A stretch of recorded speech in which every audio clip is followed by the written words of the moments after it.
Leonard, what is the difference between secured, unsecured, priority, and administrative debt?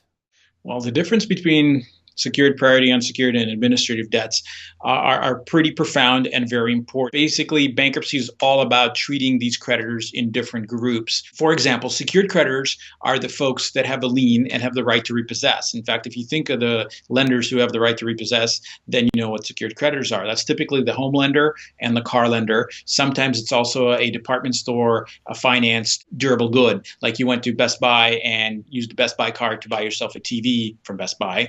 That particular TV now is secured. If you don't pay it, they can technically come and repossess it, though not very likely will they be breaking in your living room to take your TV, but they can certainly make a big stink about it. So those guys are secured. Priority creditors are the taxes, child support, criminal restitution, and DUI fines. And these things are basically politically incorrect to get rid of with bankruptcy. So the legislature just said, you know what? We're not going to let people get away with not paying these bills. We're going to put them in a special category. So they're called priority debt. And unsecured debt, that's pretty much everybody else. That's your credit cards and medical bills, evictions, repossessions, judgments, garnishments, just promises to pay somebody, just promises to pay, essentially. The bankruptcy completely wipes them out. If you're talking about a Chapter 7, if you're talking about a 13, you're going to pay a small fraction of those bills of the unsecured. Administrative debts, those are the costs of processing your case. So the Chapter 7 or 13 trustees get a commission for processing your case, and that's an administrative expense.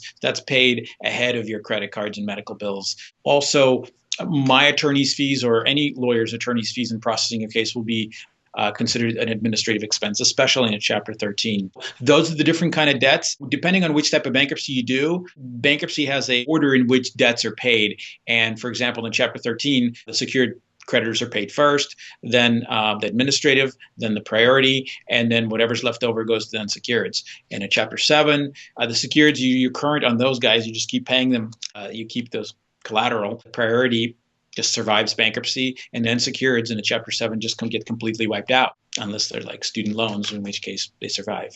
So that's the different kind of debts there is in bankruptcy.